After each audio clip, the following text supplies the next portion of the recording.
সবাইকে আমন্ত্রণ। Clemon beyond the গ্যালারিতে হাজির হয়ে গেছি আমি রেজওয়ানুজ্জামান, নতুন দিনের নতুন পর্ব নিয়ে। সঙ্গে আছেন আমাদের আজকে সাবেক ক্রিকেটার, বাংলাদেশ জাতীয় দলের সানোয়ার হোসেন।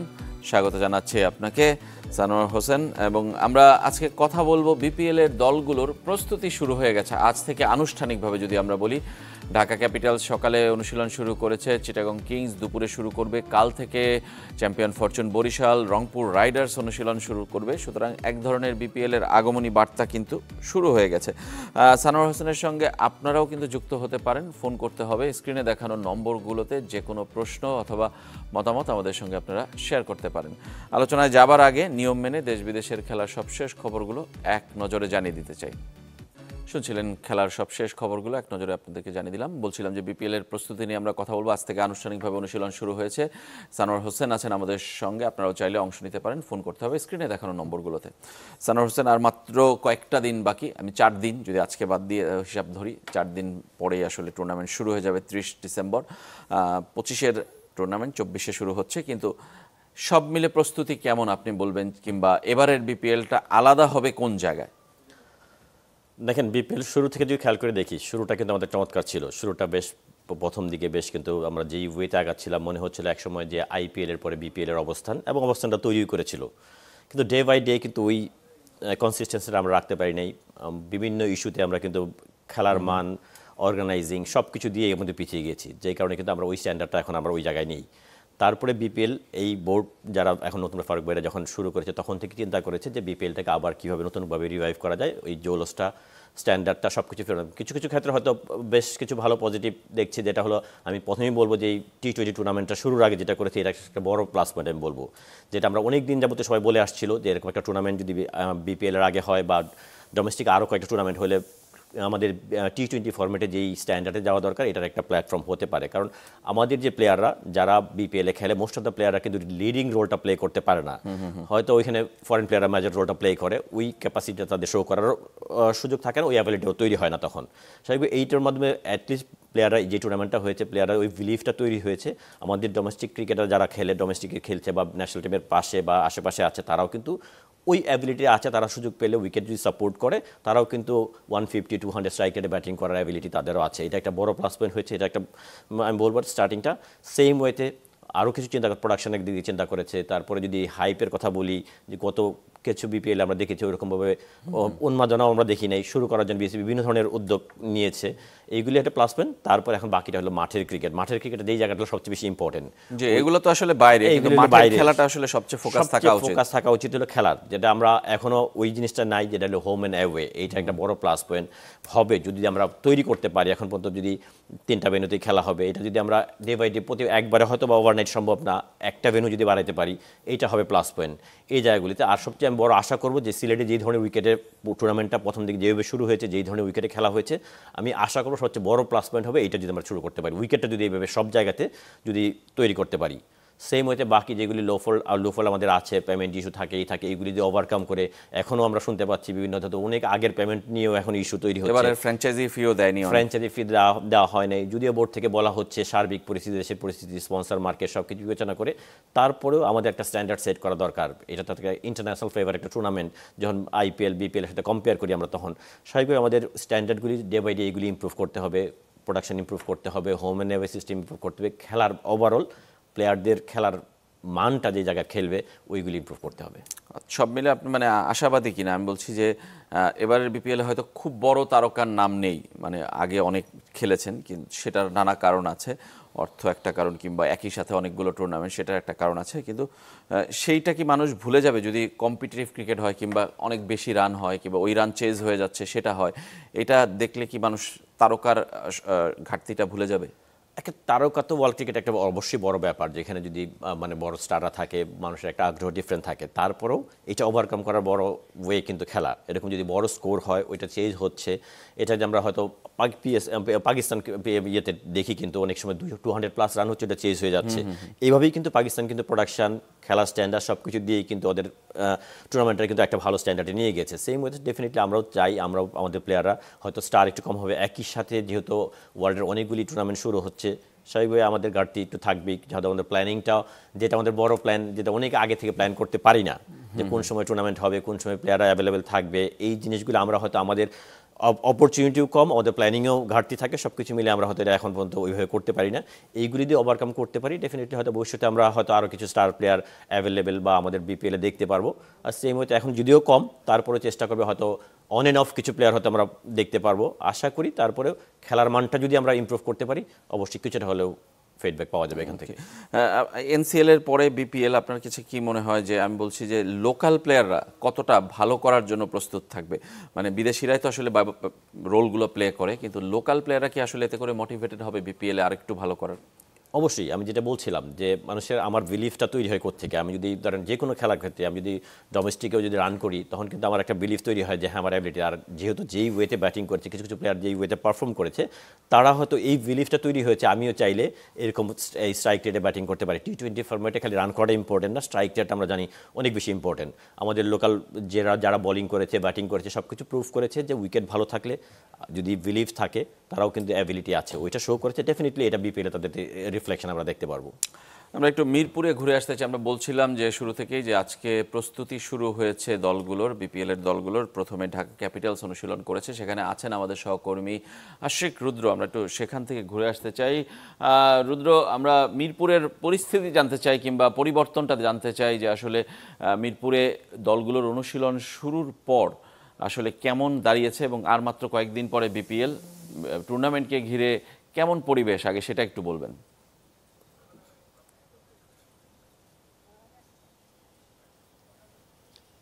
রেজওয়ান, আমরা আসলে প্রতিবার যেটা দেখি যে বিপিএল এর আগে একই মাঠে অনেকগুলো দল একসাথে অনুশীলন করে, যে কারণে কিন্তু একটা হযবরল পরিস্থিতি দেখা যায়। তবে এবার আমাদের চিত্রটা একটু ভিন্ন, যদিও এটা খুব পজিটিভ বলবো না। আপনি দেখতে পাচ্ছেন যে একাডেমি মাঠে যেখানে দলগুলো অনুশীলন করে, সকালে ঢাকা করেছে, একটা সময় চিটাগং কিংস করবে।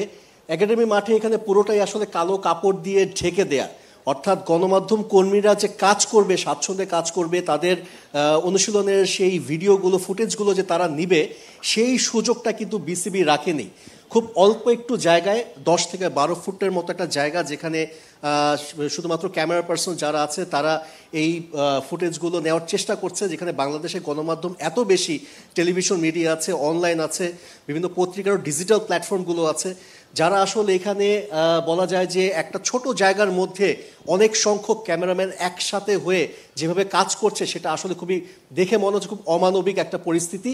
তবে দলগুলো আজকে অনুশীলন শুরু করেছে, যেখানে আমরা যারা গণমাধ্যম কর্মী আছি তাদের জন্য আসলে এই পরিস্থিতিতে কাজ করাটা খুবই কঠিন, খুবই চ্যালেঞ্জিং। আমি জানি না যে বিসিবি কোন উদ্দেশ্যে বা কী লক্ষ্য নিয়ে আসলে এই ধরনের একটা ব্যবস্থা তারা দিয়েছে, যে তারা যে দলগুলো যে অনুশীলন করবে সেটার কোনো ক্লিয়ার ফুটেজ বা কোনো ভিডিও কিন্তু আমরা ঠিকঠাক মতো নিতে পারছি না। সকালবেলা অনুশীলন করেছে ঢাকা, সেখানে এখন পর্যন্ত তাদের দলের হয়ে কেউ ব্রিফিং করেনি। তারা আসলে হয়তোবা আরও ভালো মতো বলতে পারবে যে অনুশীলনের যে ব্যবস্থা তাদের জন্য হয়েছে প্রথম দিন, সেটাতে তারা আসলে কতটুকু সন্তুষ্ট। তবে সার্বিক যে পরিস্থিতি বিসিবির, আমরা দেখতে পাচ্ছি হোম অফ ক্রিকেটে যে বিপিএল এত বড় একটা টুর্নামেন্ট আসছে, কিছুদিন আগে মিউজিক ফেস্ট হয়ে গিয়েছে। সেই সময় আসলে মিউজিক ফেস্ট নিয়ে যে ধরনের একটা মানুষের মধ্যে একটা আগ্রহ ছিল, বিপিএল ঘিরে এরকম কোনো আয়োজন কিংবা বিপিএল ঘিরে মানুষের ওরকম কোনো আগ্রহ কিন্তু এখন পর্যন্ত দেখছি না। তবে বিসিবি থেকেও কোনো ধরনের কোনো ইনিশিয়েটিভ নিচ্ছে এমনটা কিন্তু চোখে পড়েনি রেজওয়ান। তার মানে কি আপনি বলছেন যে আগামী 4 দিনে সেটা বাড়তে পারে, কিংবা নাকি নেই এমন কোনো পরিকল্পনা? এটা কোনো ধারণা কি আছে কিনা, প্রথমে সেটা জানতে চাই।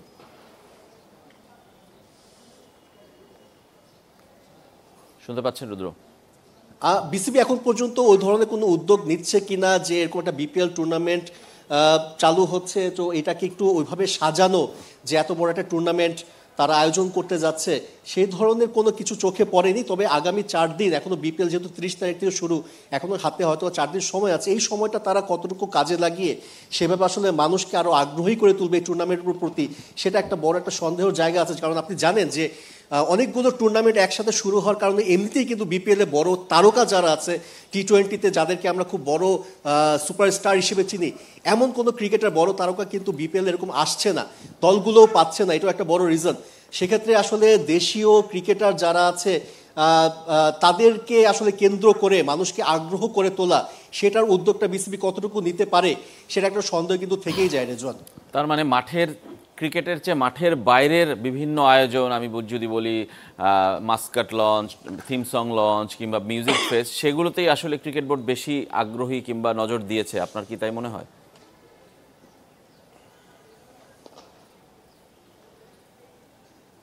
অনেকটা তাই, বিশেষ করে মিউজিক ফেস্টের প্রতি বিসিবির হয়তো বা নজরটা কিংবা তাদের সেই আগ্রহটা বেশি।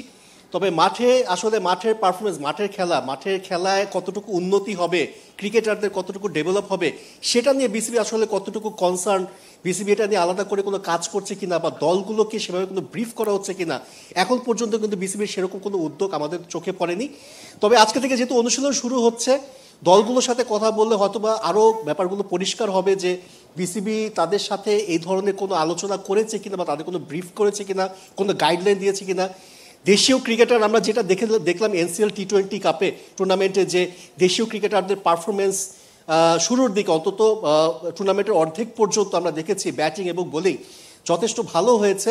সেক্ষেত্রে আসলে বিপিএল যখন শুরু হবে, বিদেশি ক্রিকেটারদেরকে বাদ দিয়ে দেশীয় ক্রিকেটারদেরকে প্রাধান্য দেওয়া হবে কিনা, সেগুলো আসলে দলগুলোর সাথে কথা বলে আলোচনার মাধ্যমে সেটা কিন্তু জানা যাবে। একদম শেষ প্রশ্ন, যে ঢাকা ক্যাপিটালস আমরা অনুশীলন শুরু করেছে বলছিলাম, চিটাগাং কিংস একটু পরে করবে, দলের কারোর সাথে কথা হয়েছে কিনা, কিংবা কোন দল আসলে সবচেয়ে বেশি শক্তিশালী, কিংবা যে দলগুলো একটু দুর্বল তারা কি আসলে বিদেশি দিয়ে সেটা পুষিয়ে নেওয়ার চেষ্টা করছে কিনা?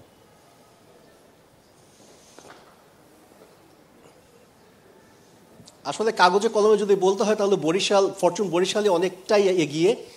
সেখানে আসলে তামিম, মাহমুদুল্লাহ, মুশফিকের মতো ক্রিকেটার আছে, তারা বিদেশি কিছু ক্রিকেটারও সংযুক্ত করছে যারা যথেষ্ট শক্তিশালী। সেই ক্ষেত্রে বলা যায় যে রেইনিং চ্যাম্পিয়ন যারা আছে ফরচুন বরিশাল অবশ্যই এগিয়ে। তবে বাকি যে দলগুলো আছে যারা তুলনামূলক হয়তো বা বলা যায় যে কাগজে কলমে দুর্বল, তারা আসলে এই দেশীয় ক্রিকেটারদের, তারকা ক্রিকেটারদেরকে বাদ দিয়ে বিদেশি কিছু ক্রিকেটারদের তারা বলছে যে তারা চায় যে বড় তারকা আনতে, কিন্তু আসলে অনেকগুলো টুর্নামেন্ট একসাথে শুরু হয়ে যাওয়ার কারণে কিন্তু তারা ওই ধরনের কাঙ্ক্ষিত ক্রিকেটার তারা কিন্তু বিপিএলের জন্য পাচ্ছে না, এমনটা তারা বলছে। আবার কিছু পলিটিক্যাল ব্যাপারও আছে যে বাংলাদেশের এখন যে পরিস্থিতি চলছে সেক্ষেত্রে হয়তো অনেক ক্রিকেটারই বাংলাদেশে আসতে চাচ্ছে না, এমনটাও কিন্তু অনেক দল থেকে আমাদের সাথে শেয়ার করেছে।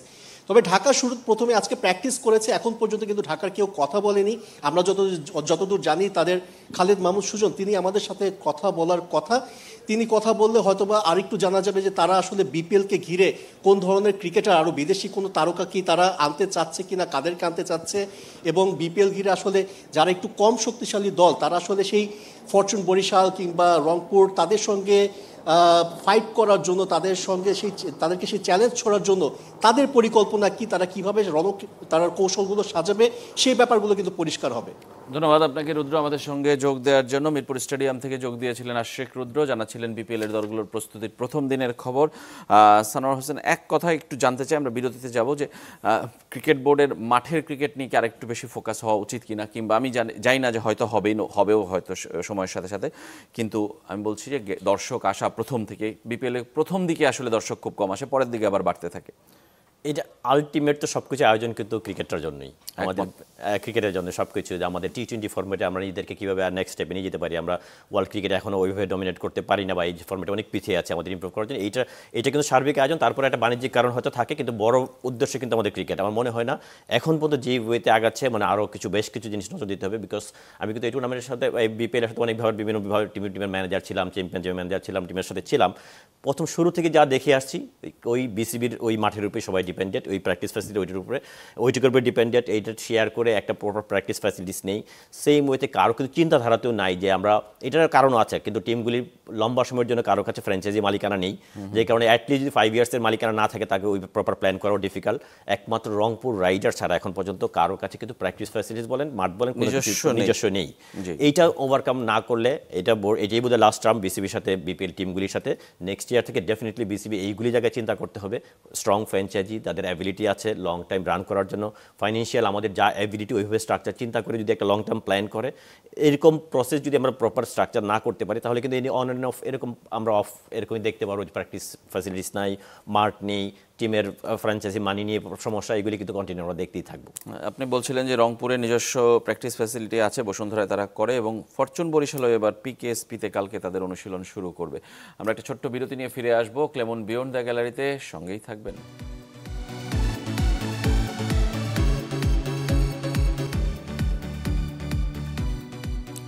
বিরতির পর আবারও ফিরে এলাম ক্লেমন বিয়ন্ড দ্য গ্যালারিতে। আমরা কথা বলছি বিপিএল এর দলগুলোর প্রস্তুতি নিয়ে। আজ থেকে শুরু হয়েছে আনুষ্ঠানিক প্রস্তুতি। 30 ডিসেম্বর শুরু হবে এবারের বিপিএল, এবং এই বিপিএলে যে 7 দল অংশ নেবে কেমন তারা, সে নিয়েও আমরা কথা বলছিলাম। আমাদের সঙ্গে অতিথি হয়ে আছেন সাবেক ক্রিকেটার সানোয়ার হোসেন। আমরা বিরতির আগে আমাদের সহকর্মী আশিক রুদ্রের সাথে কথা বলছিলাম। তিনি বলছিলেন যে ফরচুন বরিশাল সবচেয়ে বেশি শক্তিশালী। নাম দেখলে আসলে তেমনই মনে হবে। ন্যাশনাল টিমের অনেক প্লেয়ার এবং ক্যাপ্টেনই আছে 3 থেকে 4 জন যারা এই টিমে খেলছেন। সব মিলে যদি বলি যে ফরচুন বরিশাল কি এবারও বিপিএল মানে একাই চ্যাম্পিয়ন হবে এরকম আগে থেকে বলে দেওয়া যাচ্ছে, নাকি আসলে অন্য দলগুলো ফাইট করতে পারবে এই ফরম্যাটের এবং প্লেয়ারদের বিবেচনায়? না, দেখুন টি-20 ফরম্যাট ডেফিনেটলি যে টিম ওয়াইজ যদি বড় ডেফিনেটলি বরিশাল একটু এগিয়ে থাকবে, কিন্তু টি-20 ফরম্যাটে এরকম খুব বেশি ডিফারেন্স হয় না। কারণ হলো শর্টার ভার্সনে খেলা, 1-2 জনের পারফরমেন্স কিন্তু যে কোনো ম্যাচ ডিফারেন্স করে দিতে পারে। সব বাকি দলগুলিও হয়তো একটু ডিফারেন্স আছে, তারপরে এটা ওভারকাম করা সম্ভব। কারো যদি ফরেন রেকর্ড ভালো হয়, কারো যে যারা ন্যাশনাল প্লেয়ার, সব টিমই তো কম বেশি ন্যাশনাল প্লেয়ার আছে, তাদের পারফরমেন্স ন্যাশনাল টিমের আশেপাশে যারা আছে, যে যারা দেখা গিয়েছে যে এই এনসিএলে যেই পারফর্ম করেছে ওইগুলো যদি ডেফিনেটলি ওইগুলি যদি ক্যারি করতে পারে, অবশ্যই ডিফারেন্স তৈরি করার অ্যাবিলিটি আছে। তবে হ্যাঁ, ওভারঅল মিলিয়ে বরিশাল কিছুটা হলো বেটার শেপে থাকবে। আচ্ছা, বরিশালের সঙ্গে আমরা ঢাকা এবং রংপুরকে দেখছি একটু গোছালো দল এবং প্ল্যানিং ওয়েতে তারা আগাচ্ছে। বাকি দলগুলো কি আসলে, যেটা আপনি শুরুতে বলেছিলেন যে পরিস্থিতির কারণেই কি তারা শিকার, যে আর্থিক সংকট, স্পন্সর ঘাটতি, নাকি উদ্যোগটাই তারা আসলে একটু দেরিতে নিয়েছে? কি মনে হয় আপনার কাছে? একটা তো ফ্যাক্টর, তো স্পন্সর তো একটা বড় ফ্যাক্টর এই ফ্র্যাঞ্চাইজি ক্রিকেটে, কিন্তু টাকা পয়সাটা একটা বড় ইম্পর্টেন্ট ব্যাপার। তারপরে প্ল্যানিং, পয়সাটা তো একটা ফ্যাক্টর অবশ্যই, কিন্তু সামহাউ প্ল্যানিংটা কিন্তু শুরু হয় মাঠের অকশনের অনেক আগে থেকে, আরও অনেক আগে থেকে পরিকল্পনা করতে হয়। আমাদের পরিকল্পনাগুলি শুরু হয় একবারে লাস্ট মোমেন্টে, যখন অকশন শুরু হবে। হয়তো আপনার 5 দিন আগে চিন্তা করছেন, বা যারা থিঙ্ক ট্যাঙ্ক থাকে তাদেরও প্ল্যানিংয়েও একটু ঘাটতি অবশ্যই থাকে। যেই কারণে কিন্তু যদি আপনি ভালো টিম করতে চান, চ্যাম্পিয়ন টিম করতে চান, বা টপ ফাইটে করতে চান, তখন প্ল্যানিংটা কিন্তু অনেক আগে থেকে শুরু করতে হয়। ওই প্ল্যানিংটা যদি ঘাটতি থাকে, লাস্ট মোমেন্টে যায় হয়তো ওভারকাম করা যায় না এই জায়গাগুলি। বিপিএল এর এই মডেলটাকে আপনি আসলে কিভাবে দেখেন? যে ফর্মুলায় চলছে, এটা আসলে আদৌ কোনোদিন লাভজনক হবে কিনা? বাংলাদেশের প্রেক্ষাপটে আমি যদি বলি যে একটা টিম করতে 7-8 কোটি টাকা মিনিমাম খরচ, মানে এই টাকাটা তো আসলে উঠে আনা কোনোভাবে কি সম্ভব? স্পন্সরশিপ, শুধু অনলি ফর স্পন্সরশিপ।